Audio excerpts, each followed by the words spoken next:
Hey everybody, how's it going? Today is August 6th, 2020. Welcome to this edition of the Thursday Super Stream.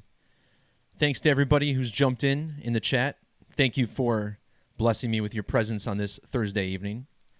Hope everyone's doing all right today. What I want to do in this video is, engage the audience a little more than I usually do.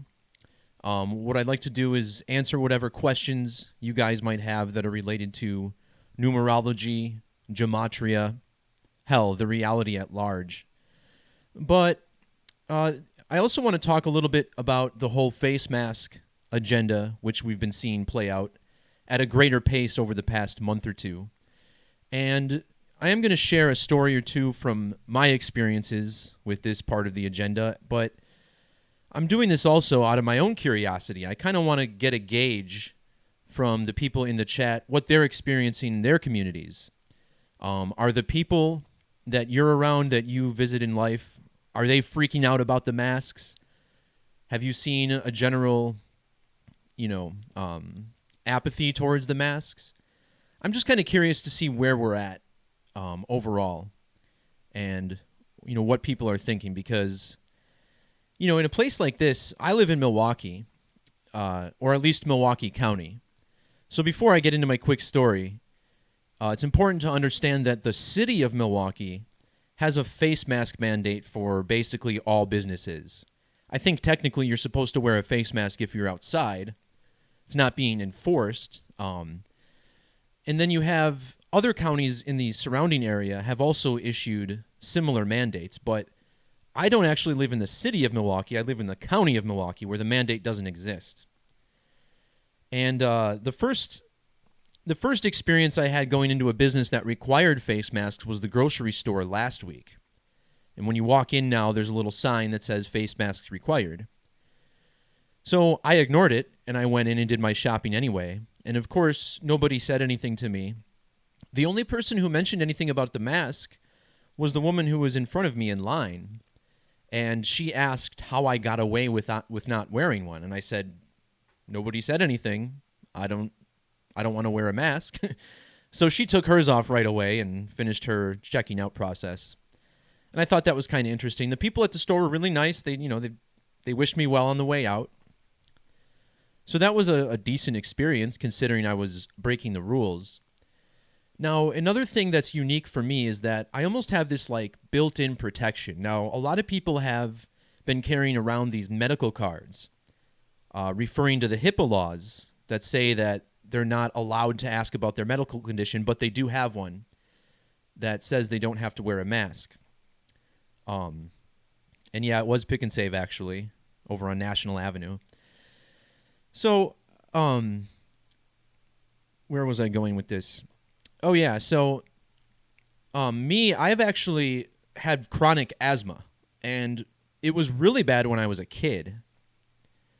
And I was hospitalized, I think 9 times in total from having bad asthma attacks until the age of maybe 10 or 11, maybe a little older.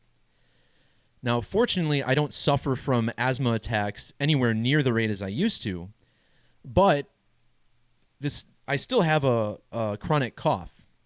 So at any point I want, I can cough and sound like this. So if anybody doubts that I have a medical condition, that inhibits my breathing, well, I can prove that I have one. So for me, it's not really a big issue because I do have a clear medical condition. And to be honest, it's pretty miserable for me to wear a mask. And I can't speak for everybody because, I do have a disability. Now, I never looked at it as a disability until somebody asked me to put a mask over my face all day. Of course, not all day, just while you're shopping, I understand. But it's pretty miserable, and you can feel yourself, suffering underneath it.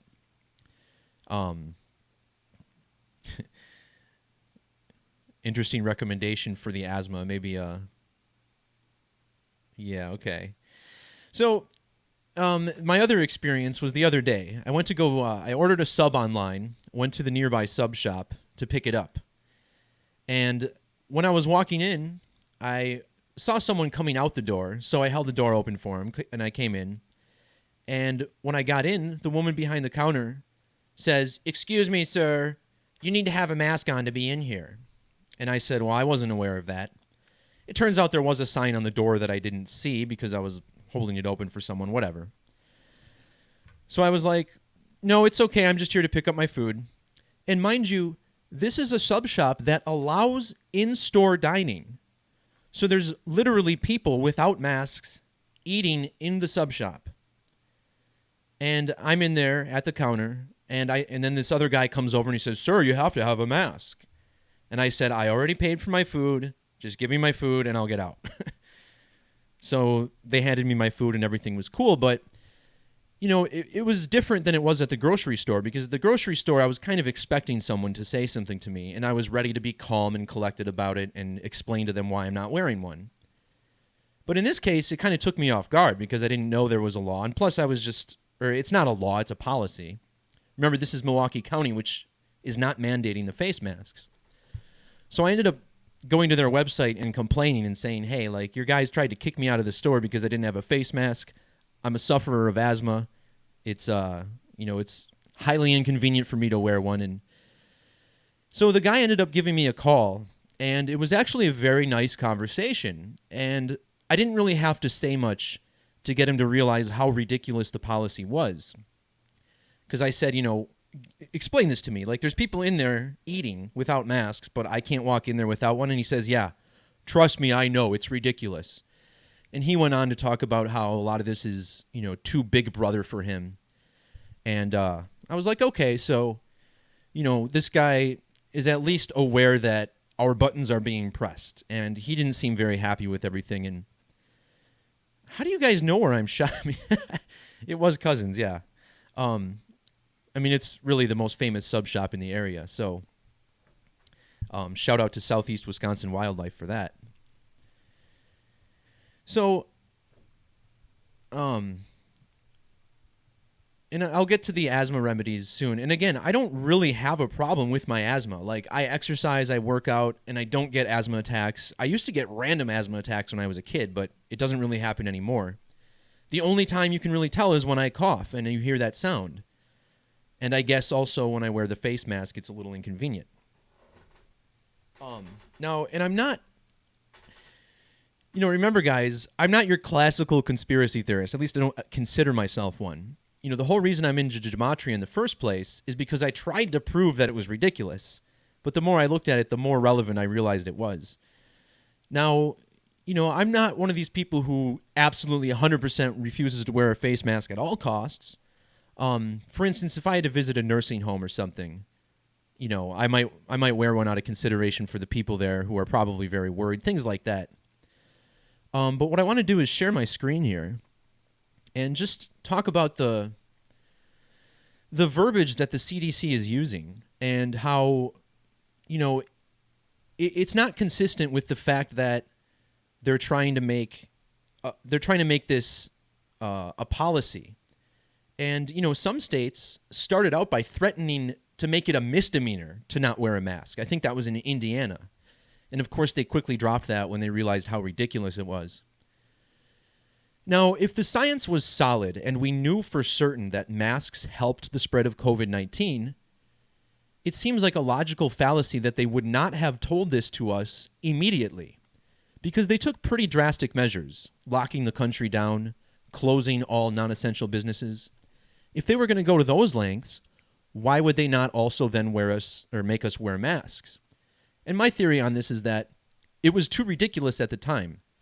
You had to hammer the public with news of death for literally months before people would finally relent and start to accept this new normal, so to speak. But what I want to point out is the verbiage that they use. For instance, right here, your mask may protect them. Their mask may protect you. And this is exactly the type of thing you see all over the place. Now, on the CDC's own website, and remember, they're treating cloth masks as if they're the savior, that they're going to stop this virus. And of course, in the news, you're going to see, this isn't even a prediction, this is just me knowing, that in the states that have tighter restrictions and face mask mandates, the virus is going to go down. They're going to say that anyway. But consider that the vast majority of people are wearing cloth masks. And on the CDC's website, I found it really interesting that in 2015, they conducted a randomized trial to compare the efficacy of cloth masks with that of medical masks. Rates of infection were consistently higher among those in the cloth mask group than in the medical mask and control groups. Let me read that again. Rates of infection were consistently higher among those in the cloth mask group than in the medical mask and control groups being no mask. So they're telling us that people with cloth masks got sick more frequently. Pretty wild, isn't it? And that's essentially my problem with most of these studies, is that not only are they not centered around cloth masks, and guys, understand that. I understand that this whole germ theory thing is in dispute, but I'm going to assume that it's true for the sake of this video, okay? Just to use their own policies against them, so to speak. And I see the comments are hopping. I'm going to have a hard time catching up, but we'll get there in a second. But the fact that they're pushing everyone to wear masks with barely any mention of how to properly take care of them. Because not only are the studies that show that viral transmission lowers with mask use, not only do those studies only on respirators and N95 masks, but they're also with people who are trained to use the equipment. And that's what drives me nuts the most, is every time I walk out in public and I see people in their masks, is they're always touching their face, adjusting their mask. I mean, all you have to do is talk for a little bit, and you need to adjust. You got to touch your face for most of the masks that people are wearing. Doesn't anyone realize that's when you're going to get something in your mouth? You know, the idea that I can breathe on you from 10 feet away and get you sick, you know, I don't know where this is coming from. I don't know. It all came out of left field. Because not only do I have to breathe on you, but you have to, like, inhale the droplets. So there's so much that goes into it. And it's hard to be convinced of this whole asymptomatic spreader thing, because if the virus is spreading enough that it's in my breath, then it should also be spreading enough to get me sick. I don't understand how people could be getting so inundated with the virus that they're contagious. Well, look, I'm not a doctor. I'm not going to go into that part of it. But I'm just pointing out what the CDC has said and how it contradicts a lot of what they say. And then there's one interesting thing also here. It says, some randomized controlled trials have shown masks to be efficacious in closed community settings with and without the practice of hand hygiene, with a source given. But this source says this. They found that, I mean, this isn't a scientific study. This is just a published report. They find that face masks plus hand hygiene may prevent infection in community settings, subject to early use and compliance. And that's another strange thing, subject to early use. Well, wouldn't early use have been back in March when this first happened? So, yeah, I mean, this isn't even a study that they're citing here. It's very bizarre. But they've been telling us that this is a critical measure to stop the spread when there's literally no science behind it that I can find.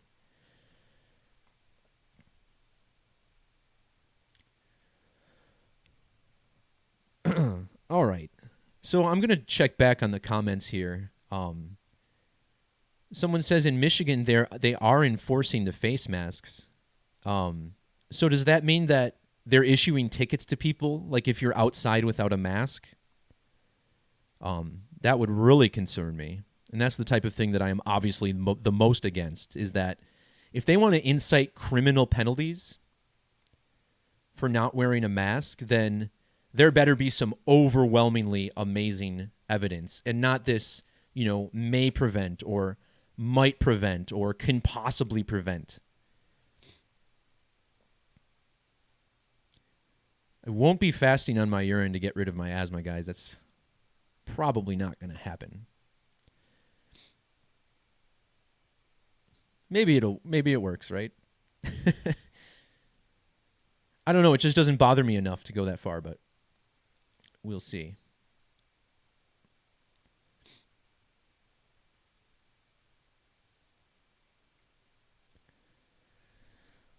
Right. So, like Cindy says, they refused me reasonable accommodation under the ADA. And by the way, when I talked to the guy from the sub place, he told me that the employees, they were not supposed to try to kick me out of that store. Their policy is that everyone should wear face masks, but they can't make the customers do that. They can make their employees do it. And my heart breaks for the employees. I mean, you got people standing over a hot grill wearing these masks. And one of the pages that I actually wanted to bring up too was effects of wearing N95 and surgical face masks on heart rate, thermal stress, and subjective sensations. And what this study shows is that people's body temperature, their heart rate would go up when they wore masks. And of course, this is due partially to a lack of oxygen, but consider that you have kitchen employees standing over a grill for most of the day dealing with this. And while I'm standing there, I'm watching them adjusting their masks. And, I feel bad for them. I'm just glad that I'm not in a position where I have to do that at this point in my life. Thank God.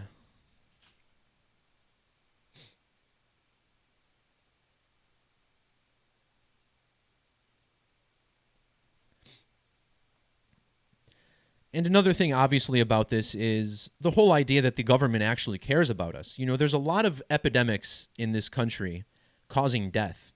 One of them, for instance, the opiate epidemic. But the opiate epidemic is profitable, so they don't really bother tackling that, coming up with different medicines that people might not get addicted to. And another thing that confuses me, too, is that if these masks truly are that big of a deal and they're saving lives and the government cares so much about us that they're willing to crush our economy to save our lives, they passed a $3 trillion stimulus, right? $3 trillion. But they can't spend, I don't know, $5 billion to send everyone a mask that they know works? Where's our free masks? I mean, if this is something that we're expected to do, this is a nation that shut everything down and converted all the factories into war-making machines back in World War II, but we can't distribute masks freely and openly to people? It's kind of another thing that gives this whole thing away.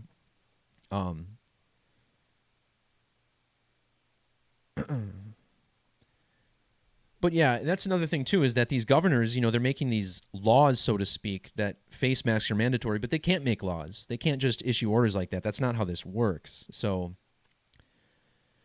I find it interesting that that's what's happening. Another thing for the chat, guys, is that if you have any news stories that you saw today or yesterday that you may want me to look at and decode, I'm interested in doing that because I kind of want to walk you guys through once again how I decode, what I'm looking at, things like that. And yeah, I agree that it does appear that masks are probably hurting your health. How can anybody deny that? I mean, if you're breathing in your own carbon dioxide and you're putting all of your germs right in front of you to rebreathe,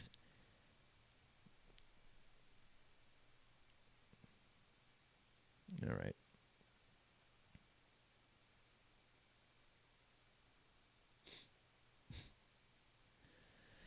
Of course, another thing that Anthony Fauci came out and said recently is that coronavirus can enter through the eyes and that technically people should be wearing face shields or goggles, which is also contradicted on the CDC website, which says that face shields are not recommended. So I'm not sure where that came from, but I have seen people at the store with face shields. It's pretty bizarre.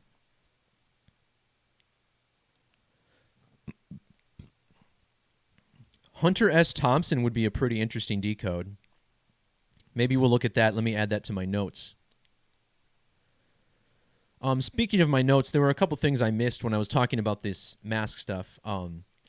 Another flaw in these studies that they're citing that state that masks do help is that a couple of these studies I looked at, I can't speak for all of them, but some of them were really, really short durations where the healthcare professionals were only in the environment for 3 to 5 minutes, okay? And we're talking about people wearing the same mask all day, 8, 12 hours maybe. Small number of patients, so we get sample sizes in these studies.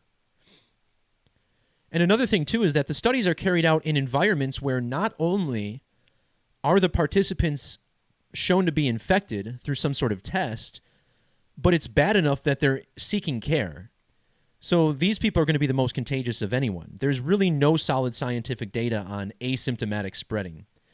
And to me, as I've said on this channel several times, that is the most evil lie of all, is that those who don't appear to be sick, who even testing negatively in the past, may still be transmitting the virus. And when you look on CDC and look at their examples of asymptomatic transmission, there's like one example. They give you an example of a German guy. But if it's true that these tests are producing false positives, particularly early on when the disease was still being worked out, then how can you take one case that might be a false positive and use that as proof as asymptomatic transmission? It's not. Also, the studies are usually done on influenza, which is a larger virus than coronavirus. It might not be that significant of a difference, but consider that the coronavirus is one of the smallest viruses known. And, of course, the openings in these cloth masks especially way, way, way larger than the virus. So no guarantee at all that it's actually going to block anything you're breathing in.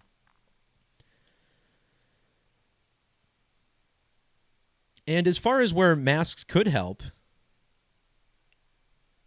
well, real quick, too, I want to throw this on. There was a study done in Cambridge on the H1N1 virus.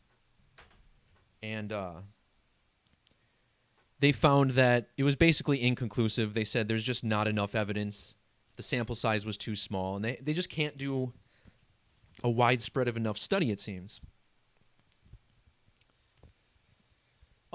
So, real quick, this is the mask that I wore back at Electric Forest last year. I don't know if you can see this. Now, the reason I wore a mask at Electric Forest last year is because I went 2 years ago and got really sick. They call it the Wook flu, in fact. And I noticed it like the second day. I would blow my nose and there'd be like brown stuff in it. And when I came back, I was sick for 2 weeks. And it was a bacterial infection, clearly, because I didn't feel that ill, but I just kept having to blow my nose. There was so much snot and mucus coming up. A little bit of a sore throat, but nothing too terrible.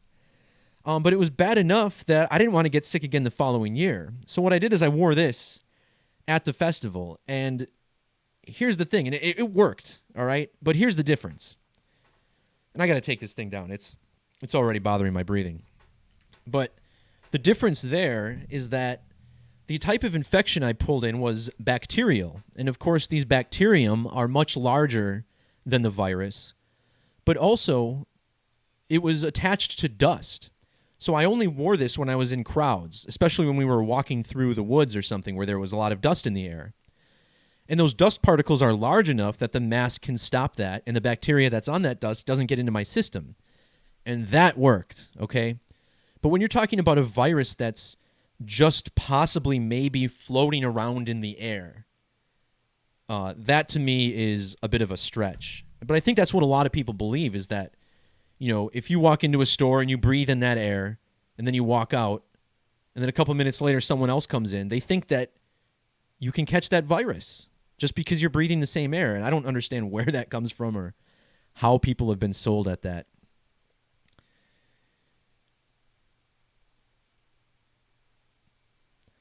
I have been hearing lots of things from Australia. I think it was the Victoria district. And the restrictions there are absolutely insane.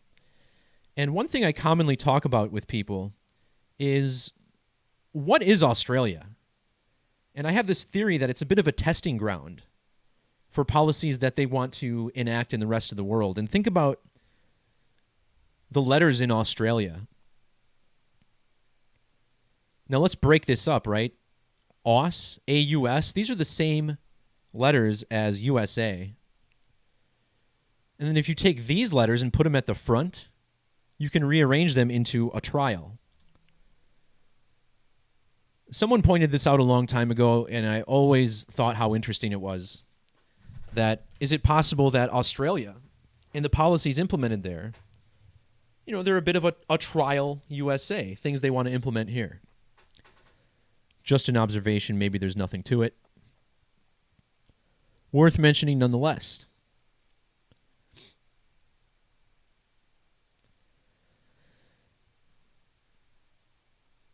regarding what happened in Indiana with the governor trying to make it a misdemeanor to not wear a mask, it turns out that the people who ended up pushing back on that were the police. And I would imagine that the police were getting lots of calls from the public who was upset with these restrictions. And that's what I kind of want to get across with my story about the sub shop, is that we shouldn't stay quiet about this. If you're unhappy about something or you disagree with a policy, call someone. Let them know about it. Talk to people. I feel as if it might not be a majority of people who feel this way about masks, especially this late in the game, but a lot of people feel that way, and you may end up having a positive conversation. And all I like to make people do is ask questions, make sure that we're all investigating things properly and not following orders that don't make sense. $200 fine in Victoria, Australia, they say. This is what Sue in the chat says. Can you clarify, too, that are they observing any disabilities? So, like, for me, having asthma, does that matter in Australia? Or would they not even care and still say, hey, $200 fine? Another person said they went to Woodman's with a handkerchief around their neck. No one said anything. Yeah, mostly you're seeing people who don't say anything, because I think deep down a lot of people know that this is kind of silly. The people who said something to me at the sub shop were really young, 20 years old, maybe younger. And I feel like that's the generation that's probably most into the virtue signaling. A lot of people, they want to feel like they're doing good, and they see an opportunity to stand up and save lives. And it's unfortunate they've been fooled in such a fashion, but their own emotions essentially being used against them.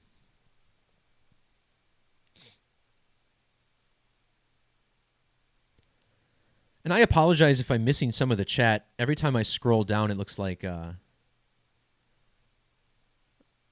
the chat jumps a little bit because it's busy enough. So my apologies if I'm missing things on here.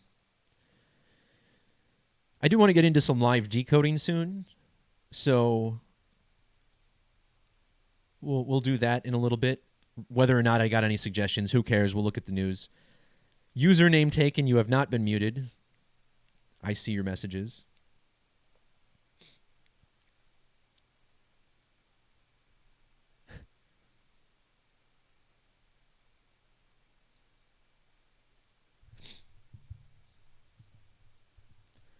Somebody says we need Gematria masks. No kidding, right? I was looking at possibly buying a mask in case I absolutely needed to wear one for whatever reason, and I didn't buy it. I figured I'll just use the one I got. But I was looking at one that said, I think it said #plandemic on it.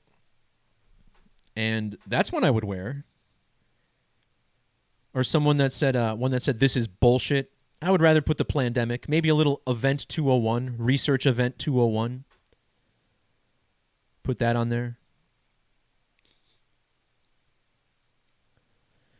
But yeah, if you don't wear a mask, people will blame you for causing the virus. And really what this is this is the first step in ultimately ostracizing those of us who are awake to the agenda. The agenda, of course, being the lowering of vibration, long-term human slavery. And they're using this virus to take their minions, those who drink the Kool-Aid and buy everything the mainstream says, and turn them against us. Because up to this point, they've really had no reason to get upset with us other than, those people are crazy. They're full of shit. They're angry at something. But this is a reason for them to genuinely be angry and say that we're dangerous, that our thoughts are dangerous to our livelihood. That's what's so twisted about it.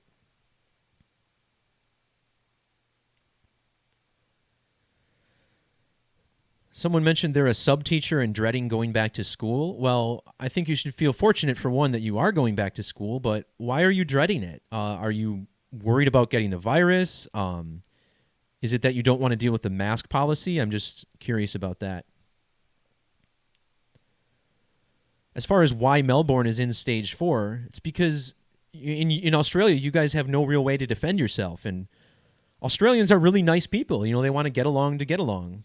And that can unfortunately work against you in some ways. And accepting things like curfews at 8 p.m., and I understand it's winter in Australia now, so it's probably pretty dark by 8 p.m., but imagine if that goes for a few more months. I mean, it'll be still light out. And there's a curfew in place. You can't be outside. It would be nice to see those people on the streets like those in Germany. Something like 1 million strong, some reported, marching against the face masks.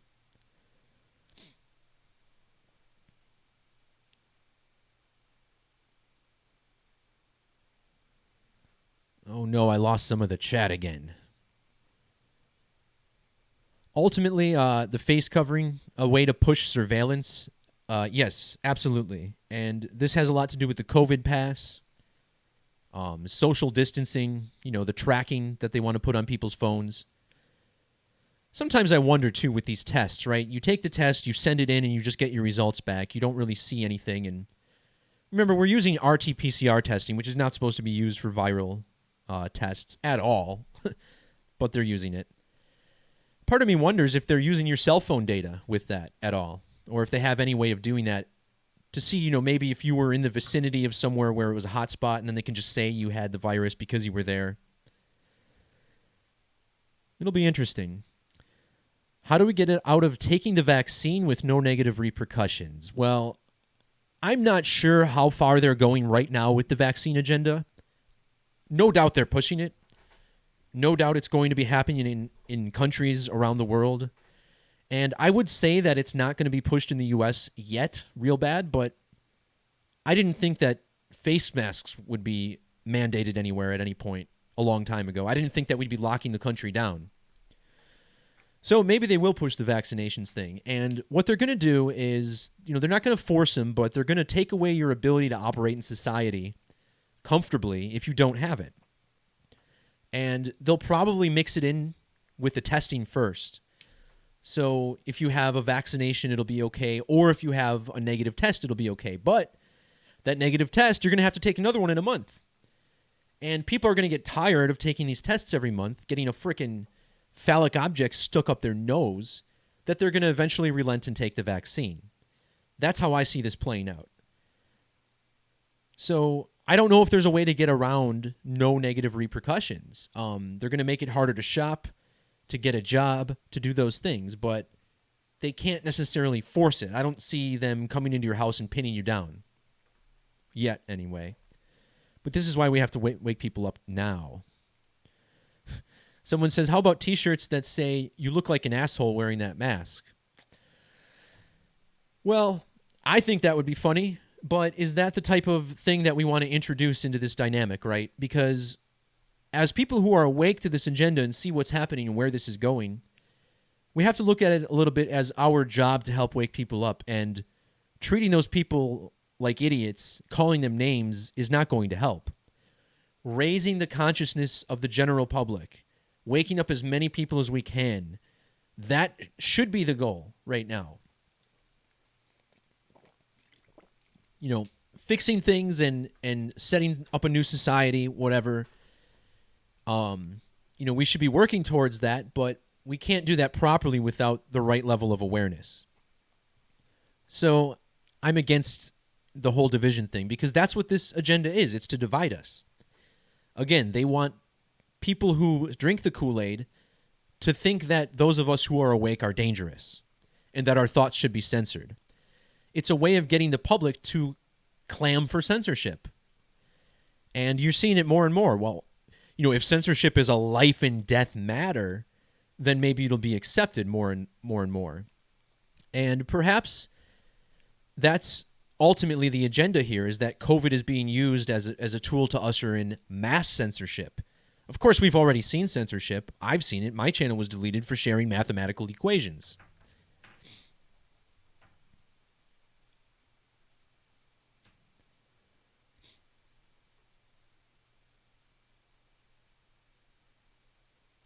And right, they had to make us a threat in order to make this work. Mask of the Beast. Exactly, guys. Remember Mask and Mark. Mask. Just one letter off, Mark. Somewhat ironically, maybe, my uncle, whose name is Mark, recently went to Florida to visit his daughter and came back and got a COVID test, and it came back positive. So he was in quarantine for a couple weeks. I've actually got to call him. I should call him tomorrow and see how his whole experience was. Me personally, I know of 2 people who have allegedly died from coronavirus. One of them was a 55-year-old friend of a friend of a friend who was, they tell me she was morbidly obese and probably diabetic, I think I heard also. The other one was a friend of my mom's who was a 77-year-old man who also had multiple comorbidities. But he's being marked down as a COVID-19 death. And, of course, that's another big part of this is that right now they're projecting up to 300,000 deaths from COVID-19 through December. And I want to remind everybody that every year in this country, approximately 3 million people die. So what they're talking about is just a 10% uptick in deaths. But is it really a 10% uptick in deaths? Now, annually, we understand that up to 50,000 or more people die of the flu every year.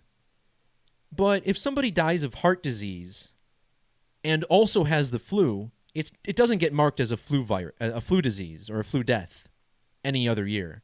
However, this year, if someone has heart disease and also has COVID-19, well, then they're going to mark that down as a COVID-19 death, even though that person might have died anyway this year. And remember, these hospitals getting paid big bucks every time they have a COVID patient in their facility. So anytime you're throwing money like that around, there's the possibility of corruption.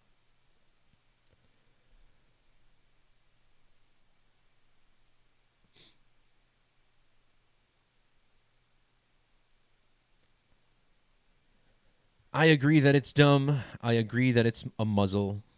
It's too bad. And maybe it is the fluoride, guys. It's got to be something, right? Something unnatural is keeping people compliant and complacent. And I always felt like this was going to happen at some point because, we're in a generation where even most of our parents, so I'm 35, my parents are in their 60s. My parents, they had Vietnam, but even my parents were a little bit old to be, or a little bit young to be in that. So we're looking at now 2 generations of people who haven't really had to fight for anything. And whenever you go that period of time, you'll start to see people try to take advantage of that. And full blown, that's what's going on right now. Of course, the war on testosterone has a lot to do with that as well. How am I going to save myself when they come to vaccinate me? Well, I'm going to resist. I'm armed. So if somebody's literally looking to physically restrain me, then I'm going to have to die for it. I don't care. I understand what this world is. I understand it's a test. It's a little bit of a game. And, you'd probably have to kill me at this point to do that. I'm not happy to say that, but, being somebody who has seen this coming for a long time, for years, I've been telling people that 2020 was the year where everything lined up and they were going to come after us in some way.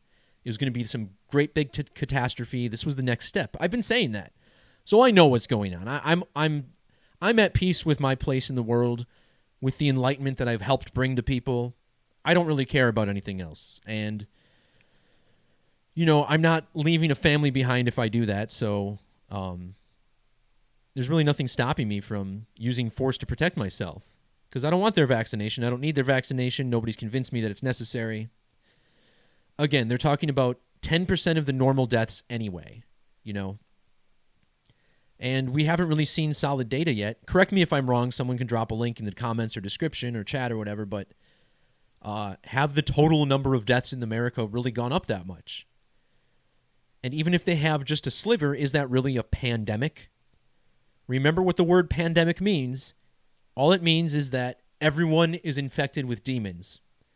They've changed the definition for the deaf Phoenicians, that it means, some kind of global outbreak of disease, but when you break the word down, pan means everything. Demic means demonic infection. Everything is infected by demons. And that's what they've done. They've descended their demons on the world as a war on the human race. Because this is a spiritual battle. This all emanates from the spiritual realm. Human beings are participating in this agenda, bringing it forward for their own good. All the Caribbean leaders are calling for that vaccine. That sucks, because I was thinking about moving to the Caribbean to get away from this place.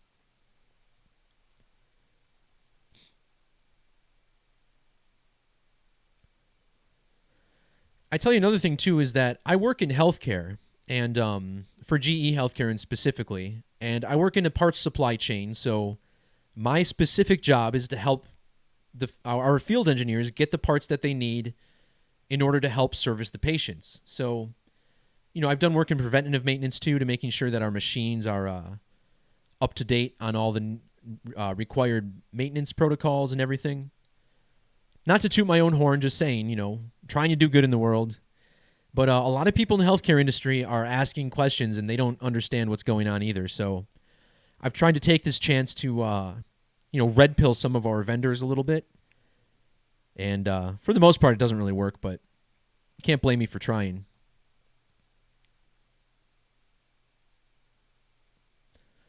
No one's dropping any news articles in here, so I'm going to start looking at some of the news myself here.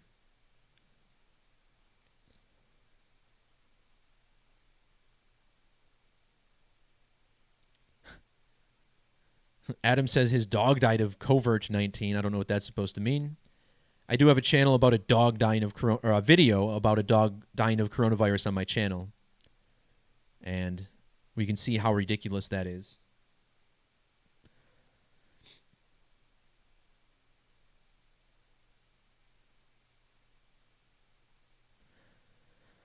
All right, so sorry if I missed some of the comments. I tried to kind of peruse through them, but I don't want to keep the video too dull. So what we're going to do is hop on to Fox News, close these tabs out with all this face mask crap, and just kind of look for something interesting here to decode. And again, primarily what I'm looking for is stories that serve the agenda. And I'm going to ignore Joe Biden. He's in the news almost every day. So is Trump. So is this woman, AOC. Nothing too interesting there.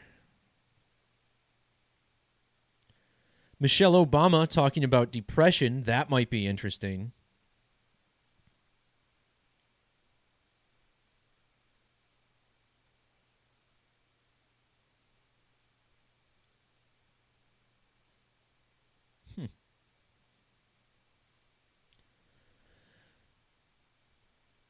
There's a couple stories missing. Right before I went live, while I was counting down, I jumped on here and saw a couple ones that I thought would be really good to decode.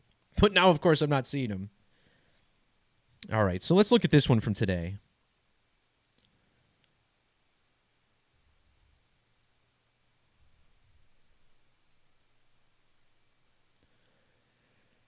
All right, so we know that there's going to be a good numbers riddle behind this one, right? Justin Bieber and Hailey Baldwin getting baptized together.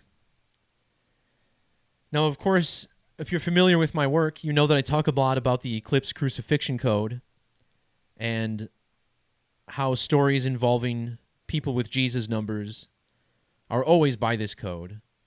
And what better example than a baptism where we're going to see a big Jesus riddle? Justin Bieber, some of the same letters as Jesus. And I know Justin Bieber has that solar eclipse gematria. So what do you say we look into this, guys? We got two characters in this story. Justin Bieber. Look up the wiki. And Hailey Baldwin, his wife. So, now, as I mentioned, Justin Bieber, 134, 53, and 190. These are solar eclipse numbers.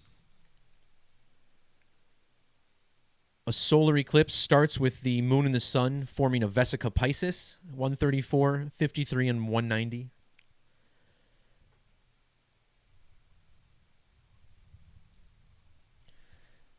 And this all ties into the story from the New Testament where darkness falls over the sky during the crucifixion, an event which is believed to be an eclipse. Now, April 3rd, 33 AD, the year that the Catholic Church gives us as the crucifixion date of Jesus, there was a total lunar eclipse on that date. Couldn't have been a solar eclipse because it was during Passover. But the symbolism is there. The death of the Son of God. Very clear to see. So quickly, let's look at the fact, well, his birthday is interesting already. He was born on March 1st, or 1/3, like the number 13. Remember Jesus' initials, JC, summed to 13? And Bieber was born in the year 1994. The phrase total solar eclipse, summing to 994 in our English extended method.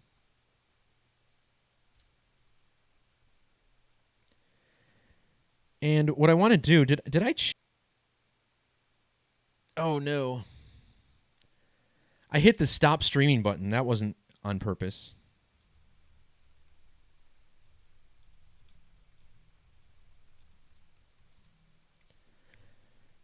I hit the start streaming button so fast that it may not have interrupted the stream. So I'm going to keep an eye on this for a second here.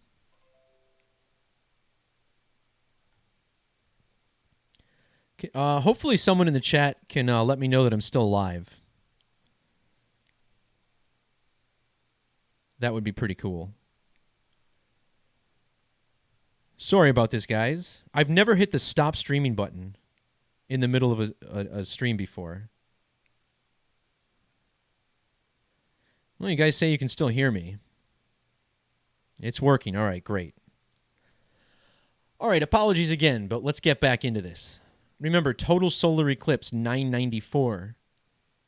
Right there with Justin Bieber's birthday. And another thing I wanted to point out about the name Justin Bieber is this 142. Eclipse sacrifice is 142. 42 equals 142. 42, a very significant number to the New Testament,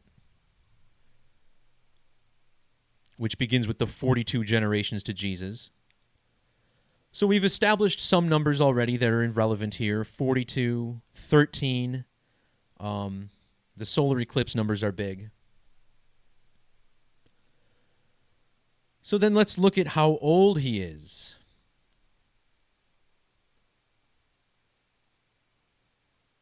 And I just want to make sure the date here. Shared on Wednesday, yesterday. Okay, so we have one of these stories again, which shared yesterday, made the mainstream media today.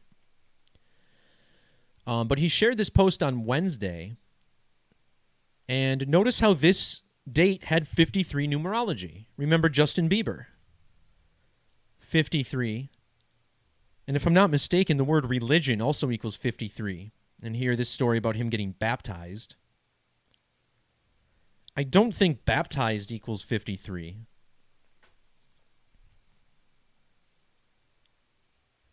Or baptism? No. I'm going to keep that 109 in mind, though.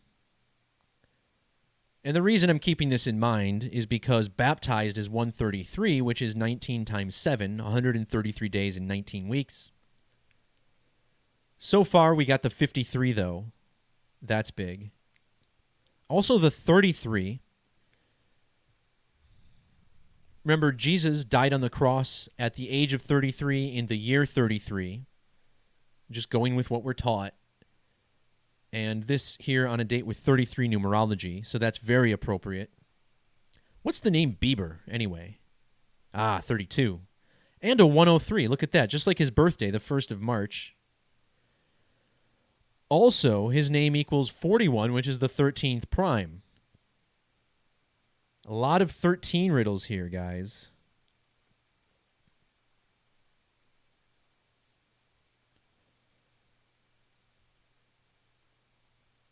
He's also a span of 158 days after his birthday.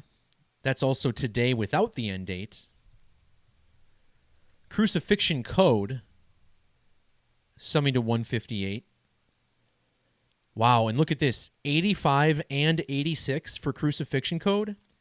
They posted this on 8/5, and now it makes the headlines on 8/6. Bieber's 158 days after his birthday on both days. That's got to be a part of this, right? It's got to be. And what if we measure to his next birthday?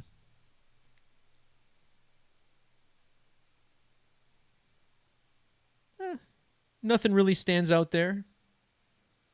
So this probably has to do with that crucifixion code riddle, 158 days after his birthday. Now let's look at Hailey Baldwin's numerology. She was born on November 22nd. Wait, before I do this, let me check his full name. Justin Drew Bieber.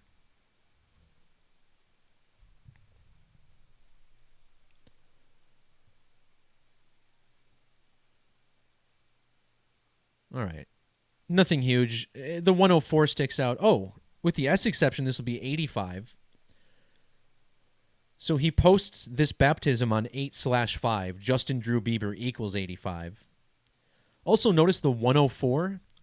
Again, total solar eclipse 104. So he's got these numbers all over the place.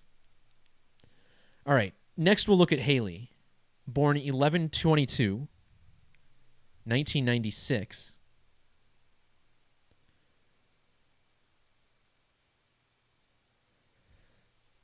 Okay, 8 months and 15 days is interesting.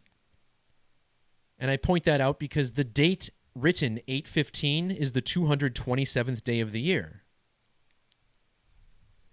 Eclipse crucifixion code sums to 227. 22 divided by 7 giving us pi. Remember 360, the number of degrees in a circle, summing to 227.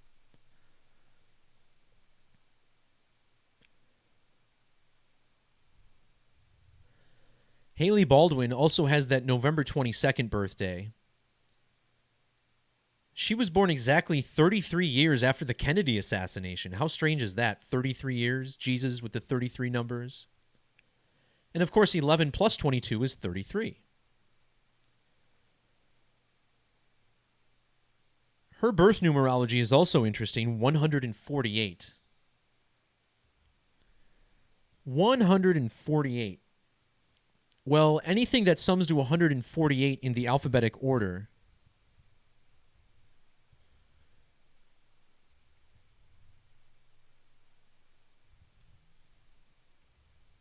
is going to sum to 888 in reverse. So, for instance, the number 38, right? 38, like 38. Notice how this sums to 148 in reverse. And then in reverse Sumerian, it's 888 because 148 times 6 is 888. And in Greek isopsophy, the name Jesus sums to 888.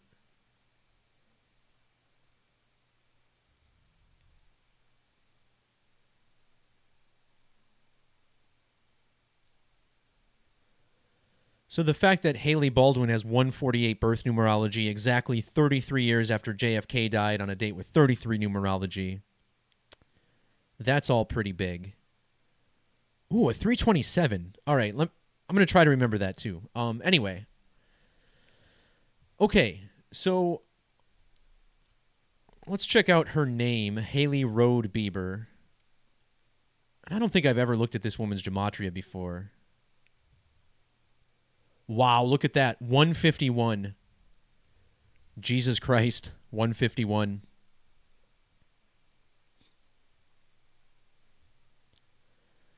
She's also got that 308. Remember, we just talked about 38 and its relation to 888. I wonder what her maiden name. There's some Venus numbers there. What about just Hailey Baldwin?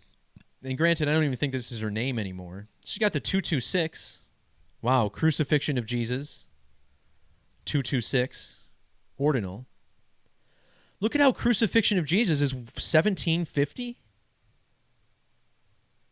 Haley Road Baldwin equals 175. Look at this.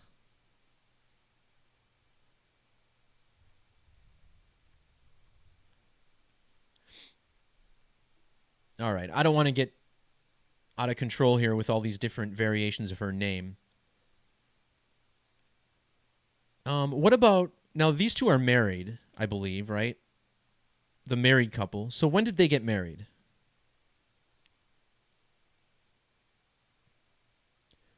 This doesn't say. It just says November.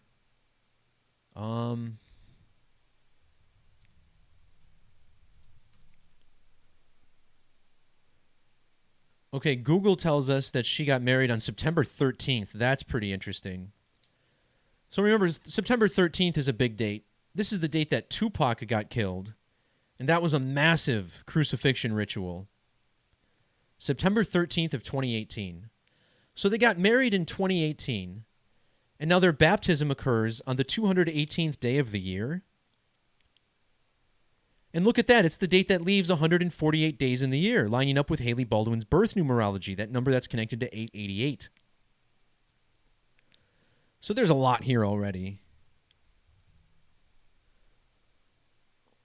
Oh, man, this is the jackpot right here. Look at this.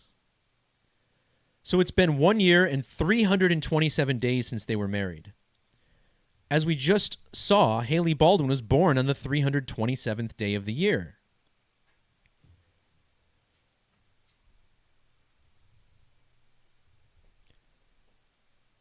But also, this is exactly 99 weeks. And we saw the connection of Justin Bieber to the number 13, 1/3, Bieber, if I can spell that right, 103 and the 13th prime.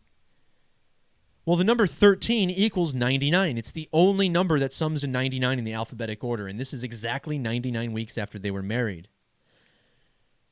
And I know I just saw the 693. Where did I see that? There it is. Look at this. Haley Bieber's full name equals 693. This baptism was 693 days after their wedding. And look, their wedding was on the date that leaves 109 days in the year. And I said to keep an eye out for 109, didn't I? Baptism 109.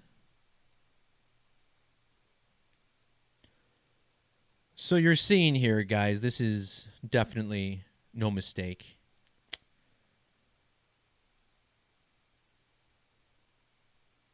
Oh, let's check their planetary ages, shall we? So we start with Justin Bieber. So 96.55 on both days.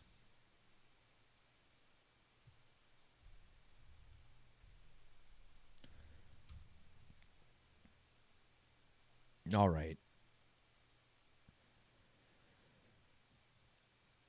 So there's that 109. Notice how, wow, look at his Venus age too. 42 years and 218 days. So he's 218 days after his Venusian birthday. Oh my gosh.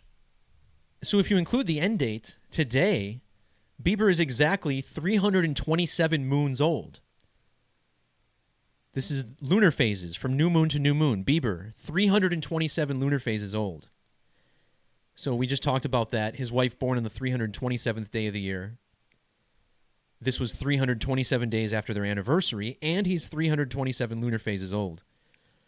This number is the closest to an exact number of anything we see here. The 109 for Mercury is really interesting because not only is this 109 years, mercurial years, but it's also 67 days, and 67 is the 19th prime number. And Mercury is significant to Jesus Christ. Now, a lot of people believe that the birthday of Jesus is September 11th, the date of the ultimate crucifixion ritual in 2001. And when you look at their wedding date, September 13th, this is in the time of Virgo. And notice how Virgo is ruled by the planet Mercury. Mercury is most closely associated with Jesus Christ as far as the planets go. So if it's true that Jesus was born on September 11th, that would have been in the time of Virgo. Remember, he was born to the Virgin Mother. So all of that makes a lot of sense. As for Bieber himself, he's a Pisces, so there's more Jesus symbolism.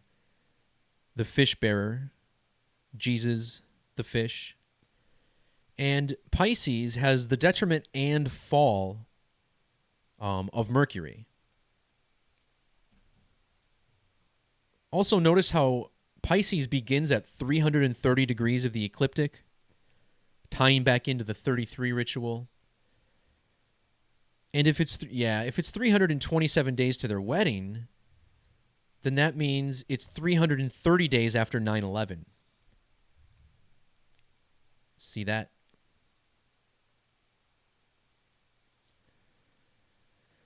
And I would feel pretty certain that there's an eclipse riddle here too if you look at the American eclipses. Oh my goodness.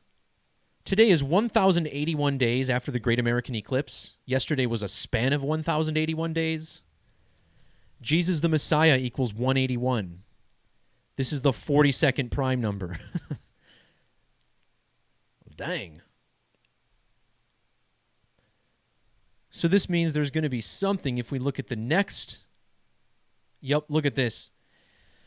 The baptism was 44 months and 4 days before the second Great American Eclipse. And that's Jesus in Sumerian Gematria, 444. So I think we've done it. We've discovered the riddle. There's really no more to see here.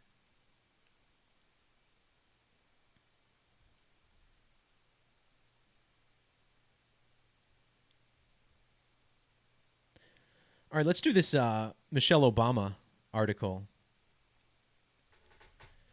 And I'm looking at this one because this seems to serve the race war agenda, dividing people among race, which is the media's number one goal, pretty much. There's a couple things here in quotes. Racial strife stands out first because it's directly related to the racial code. And interesting, racial strife equals 86, today's date, August 6th.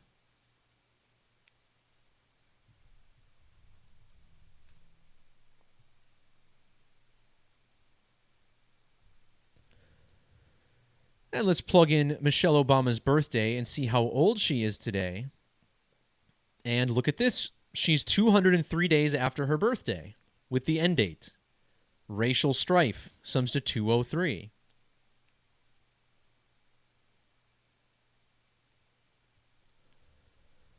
What about low-grade depression?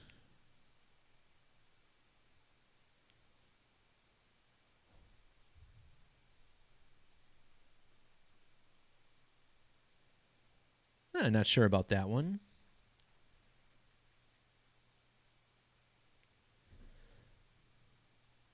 But this seems to be a pretty random article. I don't even want to decode this much. Is there something maybe astrological with this woman? I use the term woman very loosely, by the way.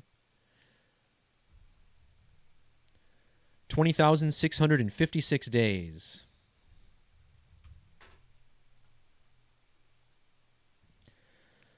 Michelle was born on January 17th, by the way, which makes her a Capricorn ruled by Saturn,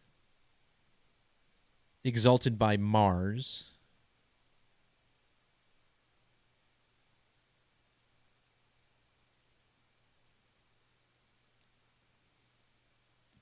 I don't know. And this is a case where I'm not really sure what I would really look for in the first place. Maybe some eclipse symbolism here. I think the quotes in the headline show us enough, though.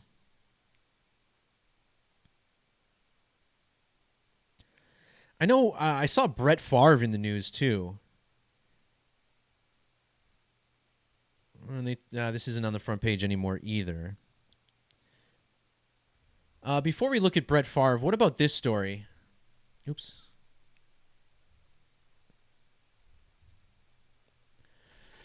This is another one where we can be quite certain that it's going to be by the numbers.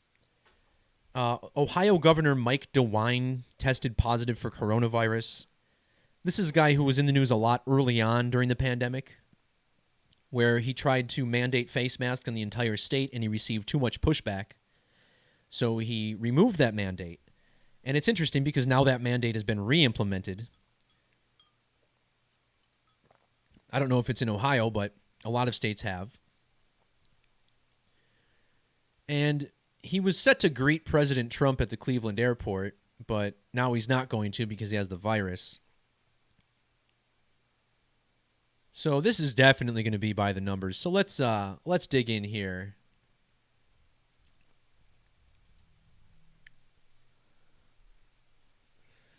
All right. Mike DeWine. And his birthday is interesting, 1/5/47. This man was born in the year 47, and now he's the governor of Ohio, which sums to 47. And 47 is the 15th prime number, and he was born on January 5th, 1/5. So right off the bat, we see a heavy numeric riddle with this guy's numerology regarding why he's the governor of Ohio.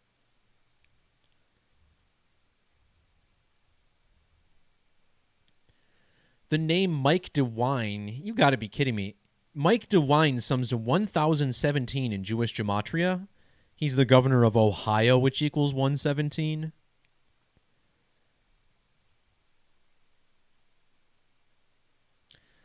All right, I always look at their age first, or I try to, because you know there's going to be a riddle with their age. The Gematria riddles tend to vary.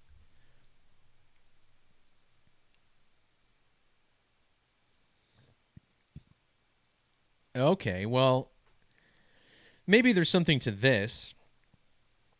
So Mike DeWine is a span of 7 months and 2 days after his birthday. Notice how he was born on a date with 72 numerology.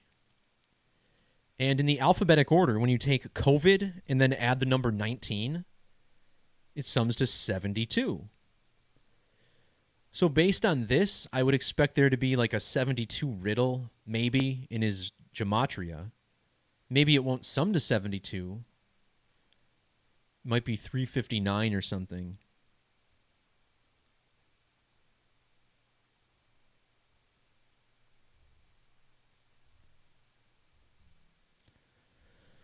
The name Mike DeWine does sum to 172, so that's kind of interesting. What about his full name? Oh, wow, look at that, 172 in ordinal. So he's got 172 here. His common name has 172 in reverse. Born on a date with 72 numerology. He's 7 months, 2 days after his birthday. And now he's got COVID-19, which equals 72. It's almost maddening to see this stuff play out by the numbers like this. It's so ridiculous.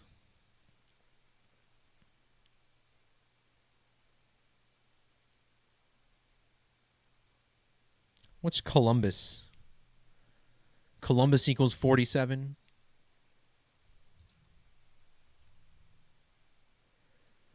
Columbus, Ohio is 54. Today has 54 date numerology. That's where this man is, that's where his capital is and where he lives. Funny they give us a 171 here. That's the Gematria of Columbus, Ohio.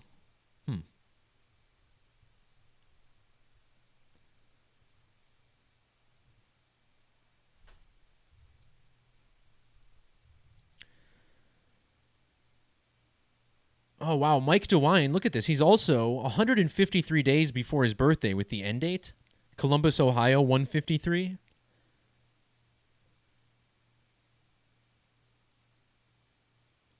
Once again, I think that's enough to see that this is just another manufactured diagnosis by the numbers, right?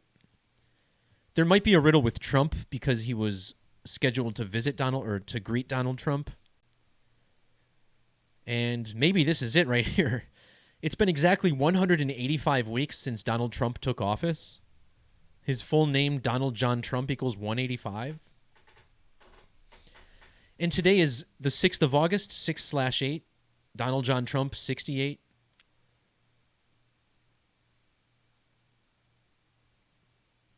How many days between these guys' birthday do you think there are? It's not that much. It's pretty close.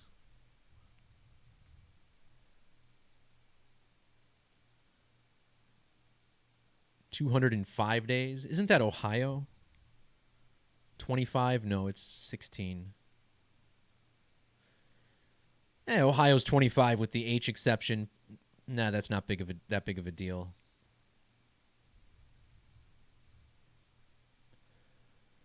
Look at this. Trump is also 54 days after his birthday today. 54 days, Columbus, Ohio, 54. Today with 54 date numerology. Easy to see. Forgive me, guys. I haven't looked at the chat in a while. Not like any of you were dropping me interesting news stories to decode anyway. And thanks to everybody who confirmed that I was live. I didn't need that many of you to say it, but that's cool. I appreciate it. It's good to have an engaged community. And yes, everyone hit the thumbs up. Even though the YouTube algorithm hates channels like mine, every little like, every little view helps.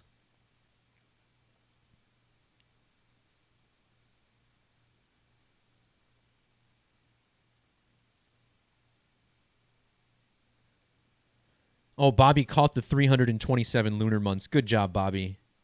This is the guy who has taught me a lot about astrology, and I still got a lot to learn.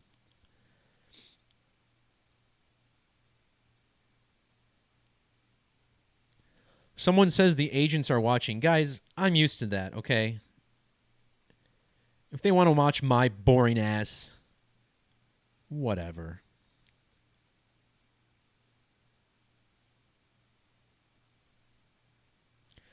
$72, by the way. This is a big number for the Jesuit order. 72 and 54. Also 153. So this is Columbus, Ohio numbers. So just a little added fuel to that flame.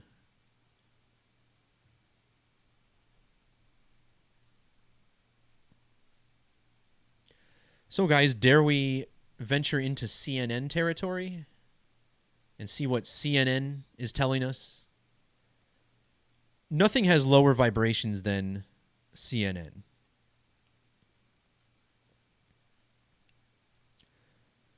And just glancing at the top headlines here. Okay, Caroline Flack. Does anyone remember this? I kind of remember it. I think I did a video on her.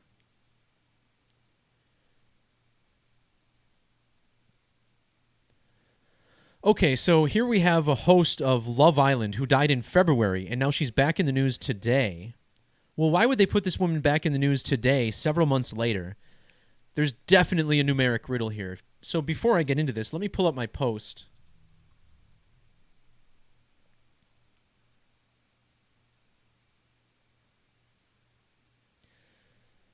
So back in February, I did a post on the death of Caroline Flack. She died at the age of 40. The name Flack equals 40. Let's see some other numbers. The number 79 was big here because her name has matching gematria with murder in multiple methods. She was 14,709 days old. Very connected to the eclipse code also. 33,713.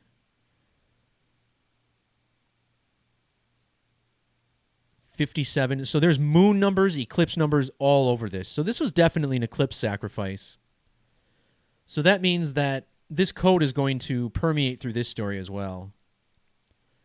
So this was published on 8/6, as we can see.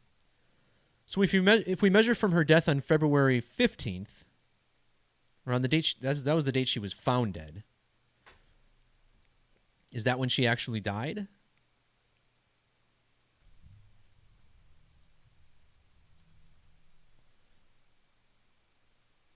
February 15th. That is the date that she died. Okay.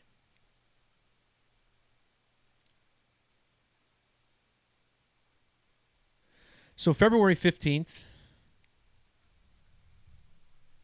to today is 173 days, and 173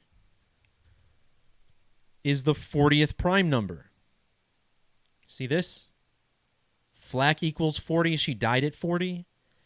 This article comes out the 40th prime number of days later. And 173 is a very significant eclipse crucifixion number. The number 173 is the word Eli upside down. And in the Bible, during the crucifixion, Jesus yells, Eli, Eli, which is to say, my God, my God. So they love the number 173.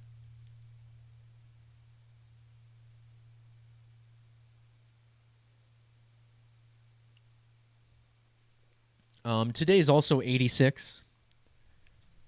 86. Blood sacrifice, 86. Human sacrifice, 86. 86, the term for offing or getting rid of. So the fact that this is published on 86 tells us that that may very well be what happened.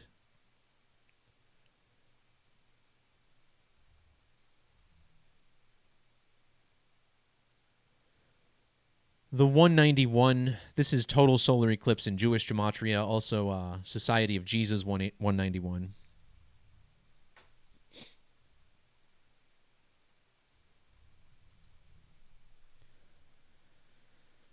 Caroline Flack has the 248 Gematria. That's human sacrifice in reverse. Like that 86. So that could be another reason we get this story today. And also today's numerology of 54. Remember, 54 is a sacrifice number. Not only does ritual sacrifice equal 154, but it also sums to 251, which is the 54th prime number.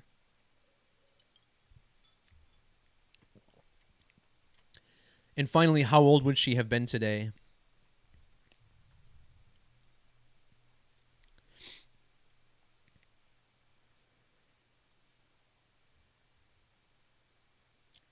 .484. Well, eclipse sacrifice is 448. 271 is the 58th prime number. I thought I saw 58, maybe not.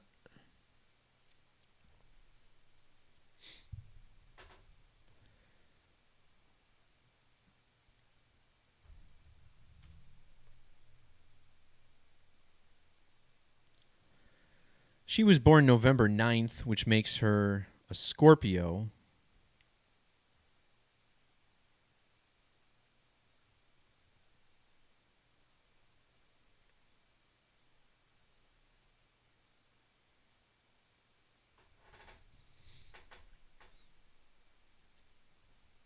Not sure. Bobby, what do you think? You see anything with the astrology?